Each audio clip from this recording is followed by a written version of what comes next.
हम अपनी यहाँ मेहंदी छोड़ के आए हैं। मेहंदी छोड़ के आए हैं, हमसे कुछ होता नहीं है, हमसे मुंगलबाजी करते हैं, लहंगे का पेमेंट नहीं हुआ है, सब पता है हमें। बाबू नहीं है हम। में कॉलेज में बिताए हुए दिन जो है वो जिंदगी भर आपके याद रहते हैं, सबसे खूबसूरत दिन होते हैं। तो इस शहर के साथ बहुत सुनहरी यादें हैं, यहाँ के लोगों के साथ, यहाँ का खाना, यहाँ का पोहा, यहाँ का मिसल, तगड़ू शीट के हमारे गणपति जी, सब कुछ, पुणे का सब कुछ बहुत प्यारा है। मराठी में बोलते हो? समझ लेता हूँ सर। कैसा लग रहा है? हमारी मूवी 4 दिन में आ रही है थिएटर में। 4 दिन में आ रही है, बिल्कुल थिएटर में आ रही है। बहुत एक्साइटमेंट है, बहुत नर्वसनेस भी है। फाइनली थिएटर में आ रही है। मतलब मूवी का ही हमारा लूप अटक गया था कि 10 को आएगी, नहीं 9 को आएगी, नहीं 23 को तो आ ही रही है, पक्का आ रही है। हल्दी जैसा लाइफ में हो गया था। बट बहुत एक्साइटमेंट है क्योंकि फिल्म बहुत बेहतरीन है, बहुत मजेदार है, बहुत फनी है। दिल्ली में हमारी एक स्क्रीनिंग हुई थी जहां पर जिस तरह का रिएक्शन आया लोगों का, थ्रू आउट लाफ्टर, और आई थिंक थिएटर में बैठ के सबके साथ हंसने में जो मजा आता है ना, वो कहीं और आता नहीं है। वो इससे पहले मैंने स्त्री में देखा है, मैंने स्त्री 2 में देखा है, मैंने बरेली में देखा है। लोगों को जब हंसा दो ना, then people really like the film. And I have a feeling कि आपको बहुत मजा आने वाला है, बहुत एंटरटेन होने वाले हो आप 23 मई को थिएटर्स में। परफेक्ट। दिल्ली जी आप बताइए, ये सावरिया तेरा सॉन्ग हम सुन रहे थे, ये एंथम बन चुका है नहीं? आप जो अपना सॉन्ग है जो अभी सावरिया तेरा, वो एक एंथम बन चुका है। What are your feelings towards this song? I know people are loving it so much and वो है गाना, जब वो रिलीज भी हुआ तो उसके बाद से हम सब tingling I think they've done such a good job with the song, all the songs of the film. जब मुझे कोई पूछता है फेवरेट गाना कौन है तो I always get confused because Koyna का बहुत अलग फील है, सावरिया का बहुत अलग फील है, then there's another song na na na na sajna, I love that song also. So चोर बाजारी, I mean मुझे तो यकीन ही नहीं हो रहा है कि चोर बाजारी रिक्रिएट हुआ है हमारी फिल्म में, so it's amazing. Super, we all are excited to really watch the full film. 4 दिन में आ रही है और ये सारे गाने हम एंजॉय करने वाले। डायरेक्टर सर आपसे पूछता है, कितना टफ है एक कॉमेडी मूवी बनाना? मतलब with such a talent, obviously you got Raj and Vaibhav, but आपका एक्सपीरियंस कैसा है? अगर राज और वामिका होंगे तो आई थिंक इतना टफ नहीं रहता, बहुत ही इजी हो जाता है। और कोई रहता तो पता नहीं, बट इनके साथ तो बिल्कुल नहीं लगा मुझे, बिकॉज ये बहुत ही कमाल के एक्टर हैं जो कि प्रूव भी कर चुके हैं, आप सब लोगों ने देखा ही है इनको। एंड बहुत अच्छे इंसान भी हैं, तो बहुत हेल्प भी की इन्होंने मेरी, और बहुत अच्छे से। जबकि जब हम लोग शूट कर रहे थे बनारस में, उस वक्त 50 डिग्री टेम्परेचर था, बहुत ज़्यादा गर्मी थी, बट उसके बावजूद भी इन लोगों ने अपनी मेहनत में कोई कसर नहीं छोड़ी, पूरी जान लगा के। और सेट पे ना एक मस्ती वाला एक माहौल होता था हमारा, तो हमने जितना एंजॉय किया मुझे लगता है कि आप लोग उससे ज़्यादा एंजॉय करोगे, और बहुत मज़ा आएगा आपको 4 दिन बाद 23 मई को थिएटर्स में। इनफैक्ट जब फिल्म का शूट खत्म हो गया था, इतनी गर्मी में हमने शूट किया, तो मैं और राज ये बात कर रहे थे, इतनी गर्मी में फिर से कभी नहीं शूट करेंगे। तो इट वाज लाइक अगर ऐसी अच्छी फिल्म फिर से मिलेगी तो कर लेंगे, हम या कर लेंगे। सो या तो दिस टेल्स यू कि हमने we had such a good time shooting for the film. Nice. Raj आप ये हमारी मिड फिल्म के ऑलमोस्ट मास्कट बन गए, आपको ये प्रेशर फील होता है बिकॉज आपने इतने ब्लॉकबस्टर्स दिए अभी तक? नहीं, कोई प्रेशर फील नहीं होता है। आई थिंक अच्छी कहानियाँ, यही कोशिश रहती है कि अच्छी कहानियाँ चुने, अच्छे मेकर के साथ काम करें। And Maddock is known to provide something very unique, very fresh, जो हम भूल चुक माफ में भी लेके आ रहे हैं। ऐसा कॉन्सेप्ट हिंदी सिनेमा में इससे पहले नहीं आया है कि कोई इंसान जो है टाइम लूप में फंस चुका है, उसकी 29 खत्म ही नहीं होके दे रही है, मतलब वो मरता भी नहीं है, वो मरता है तो वापस जिंदा हो जाता है नेक्स्ट डे, क्योंकि 29 वापस आ जाती है। तो आई थिंक बहुत ही यूनिक कॉन्सेप्ट है ये, बहुत फनी है। तो ऐसा कॉन्सेप्ट मैडॉक जाना चाहता है अपने सिनेमा में लाने के लिए। So I feel very happy, very fortunate कि मुझे ऐसी कहानियों का हिस्सा बनने का मौका मिलता है। Super. Can we all give it up for Dinesh Vanjan present in association with Amazon and Maddock film Bulchuk Ma. Come on, give me a big round of applause guys. इसी के साथ मीडिया हमारे साथ है। मैं कहना चाहता हूँ कि आपने कौन से भूल की इस फिल्म में, जिसके लिए आपको माफ करना पड़ा? सर वो ही ढूंढने की कोशिश चल रही है पूरी फिल्म में कि ऐसी क्या भूल कर दी मैंने इतनी बड़ी कि मैं इस लूप में अटक गया हूँ, 29 तारीख में अटक गया हूँ। वही आपको फिल्म देखने में मजा आएगा कि ऐसा क्या हो गया कि सबको भूल चुक माफ बोल रहे हैं, पर पता नहीं कि किसको, वो एक कौन है जिसको शायद भूल चुक माफ बोलना चाहिए। तो वो एक गलती है जो हो गई है जाने जाने, जिसके कारण ये पूरा लूप शुरू हो गया है। इस फिल्म में आप सर ऑनेस्टली बताऊं, हम लोग जो है 10 अप्रैल को आने वाले थे थिएटर्स में, फिर हम लोग 9 मई को आने वाले थे थिएटर्स में, फिर मुझे लगा हो क्या रहा है, फिर अब फाइनली 23 मई को आ रहे हैं। तो अभी उम्मीद यही है कि 23 मई जो है लूप नहीं बन जाएगा, और 23 मई को थिएटर्स में आ रहे हैं, हम पक्का आ रहे हैं इस बार। तो ये अपने घर के पास वाले मंदिर में जा रहे थे, हम अपने घर के पास वाले मंदिर में जा रहे थे, वामिका अपने घर के पास वाले मंदिर जा रही थी कि भगवान महादेव ये फिल्म रिलीज करवा दो अच्छे से, और महादेव ने सुन ली और 23 तारीख को हम आ रहे हैं थिएटर्स में। आपने 4 साल के लटका दिया। नहीं वो सर वो 29 मई की तारीख थी, बहुत गर्मी होती है। My question is for Karan. Ma'am ऐसे कि आपने बहुत सारी लव स्टोरीज देखी हैं बॉलीवुड में, जैसे आपने बोला कि ये कुछ हटके है, तो मुझे चाहिए था कि मैं कुछ हटके बनाऊं, तो इसीलिए ये आइडिया दिमाग में आया कि कुछ हटके बनाने के लिए क्या किया जाए। तो मुझे लगा कि इनको हल्दी में अटका देते हैं। नॉर्मली क्या होता है कि शादी हो जाती है, तो मुझे लगा कि इनकी शादी नहीं कराते, इनको हल्दी में अटका देते हैं, तो ये थोड़ा हटके हो गया। तो अभी देखते हैं इनकी शादी होगी या नहीं होगी, वो 23 तारीख को आपको पता चलेगा। हाय, हर रोल में वो लगते ही अलग है। अरे हम सब राजकुमार राव फैंस हैं। वो सारे सीक्रेट थोड़ी यहीं रिवील कर देंगे, थोड़ा बहुत तो हर कोई कर लेगा। थोड़ा बहुत तो बताइए। ये यहाँ से थोड़ी दूरी एक इंस्टीट्यूट है, FTI है, फिल्म इंस्टीट्यूट, वहीं से सीखा है जो सीखा है। क्या बात है। वही टीचर्स ने सिखाया है, उससे पहले थिएटर करते थे उन्होंने सिखाया है। तो बहुत मेहनत है, बहुत लंबा सफर है, पर मजा आता है आपको अपने आप को चैलेंज करने में, नए नए किरदारों में। कि जब डर लगता है कि ये कैसे होगा पता नहीं, जब श्रीकांत आती तो डर लगता है कि अरे कैसे विजुअली इम्पैक्ट करेंगे, पर उसी में घुसने में मजा आता है कि टाइम लूप में कैसे करेंगे, अरे एक ही चीज बार बार रिपीट हो रही है, उसमें अलग कैसे करेंगे। तो थैंक्स टू मेकर्स लाइक करण जो ये इतना स्क्रिप्ट को इतनी बारीकी से लिखते हैं, इतने साल लगा के लिखते हैं कि बहुत क्लैरिटी होती है आपका as an actor. Thank you. ढूंढ ही निकाला इन्होंने। नहीं, I am very grateful and thankful for this opportunity.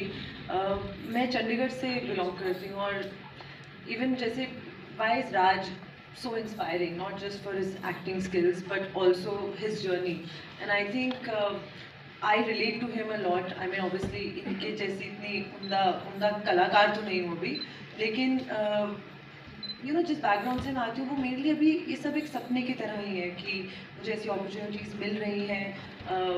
Karan sir, Raj sir या फिर दिनेश सर, इन्होंने जो फेथ दिखाया है, I think these are the people who promote people that they have faith in. I don't know, मैं तो खुद सोचती हूँ, मुझे ऐसे कई बार बहुत बार लगता है कि जब मैंने अपने OTT शोज भी किए थे और फिल्म भी कि पकड़ी जाऊँगी मैं किसी दिन, जरा हम फ्लूक मुझे तो लगता रहता था, लेकिन you know people like them who put so much faith in you, it really gives you so much confidence, and I am just so grateful that you know they put that confidence in me. So पता नहीं कैसे ढूंढ निकाला, बड़ा glad कि मैं मैं मिल गई। क्योंकि हमने हल्दी की नहीं, क्योंकि ऊपर वाले को पता था कि मैं कुछ 3 साल बाद ऐसा हल्दी में फंसने वाला हूँ कि इतनी हल्दी लगने वाली है, इतनी हल्दी कि हम मरीनेट ही हो जाएंगे ऐसा लग रहा है। तो इसलिए आई थिंक वहाँ पे हल्दी हुई नहीं। बहुत सारे विजुअली इम्पेयर्ड स्कूल्स में जाके बहुत वक्त बिताता था, उनको as an act of course observe करना, शूट करना, रिकॉर्ड करना। उसके अलावा श्रीकांत बोला जो खुद है, उनके साथ मैंने बहुत वक्त बिताया just to get the physicality right, कि वो फिजिकलिटी मुझे चाहिए था, मैं ऐसा विजुअली इम्पेयर्ड किरदार दिखाऊं जिससे पहले स्क्रीन पे नहीं देखा गया हो। क्योंकि अमूमन एक तरीके का हम देखते हैं जब भी ऐसा कोई कैरेक्टर की बात आती है विजुअली इम्पेयर्ड नेत्रहीन इंसान की, तो मुझे था कि कुछ अलग करके दिखाएं। तो उसके लिए चैलेंज ये था कि पूरा टाइम शूटिंग के दौरान मुझे वैसे ही रहना था, क्योंकि मैं उसको अपनी जिंदगी का हिस्सा बनाना चाहता था, ना कि सिर्फ एक्शन कट के बीच में एक्टिंग करके और निकल गए। तो वो बहुत मजा आता है सर एज एन एक्टर, जब ऐसे किरदार मिलते हैं, लगता है कि अभी यही करने के लिए मुंबई गए थे कि ऐसे अपने आप को चैलेंज करेंगे। बिकॉज जो कहानियां सुनी है दिलीप साहब की, डैनियल डे-लुइस की, कि कैसे वो किरदार में घुस जाते थे, तो जब भी मौका मिलता है वो करने का बहुत खुशी होती है। काफी सर घूमता है, घर आके मुझे पत्र लिखा भी बोलती थी ट्रेलर देखने के बाद, कैसे किया तुमने, करके दिखाओ। फिर मैं उनको डिनर टेबल पे करके दिखाता था, ये कैसे किया तुमने, ये आंख अलग कैसे हिल रही है, लाइक पता नहीं, प्रैक्टिस। ये वामिका जी से क्वेश्चन जी, पहली कौन सी थी फिल्म? आप हिंदी फिल्म की बात कर रहे हैं सच? या Hindi film, theatrical baby John, yes. या थिएट्रिकल हिंदी एक्चुअली बहुत 16 भी है। 16 मैंने बहुत सालों पहले की थी, जिसके I think that released in 2013। उस फिल्म का नाम ही 16 था, इट वाज ऑन टीनेजर्स। तो मेरी फिल्म के स्क्रीनिंग पे प्रीमियर पे राज सर आए थे उस वक्त, राजकुमार आई नो, मैं मामिका मैम की फिल्म देखने गया था। What a coincidence. तो उस वक्त आई वाज वेरी हैप्पी कि अरे Rajkumar Rao is there you know on this in my screening and look I am doing a film with him. Okay, पूरी शूटिंग के दौरान कुछ एक भूल चूक तो हुई होगी, कुछ बता सकते हैं ऐसे कुछ हुआ था शूटिंग में, कुछ ऐसा किस्सा तो शेयर विद अस, हमें भी फिल्म देखने में मजा आएगा। मैं आपको बताऊं, अगर चूंकि इट्स अ कॉमेडी फिल्म और इतने अच्छे सीन्स दिखे हैं कि हर बार कभी भी मुझे नहीं लगता कि बहुत ऐसे कम हुआ था कि हमने एक ही टेक में कर दिया और सबने अपने अपने डायलॉग्स बोल दिए, कोई ना कोई हंस ही पड़ता था और फिर वहीं पे सब था कि भूल चूक माफ। देखेंगे ट्रेलर में भी बहुत सारे ऐसे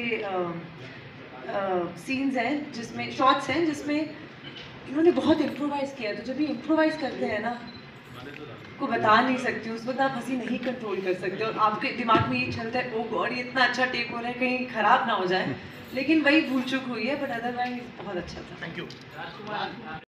सिर्फ ये अटके हैं पर मेरी शादी नहीं हो रही है।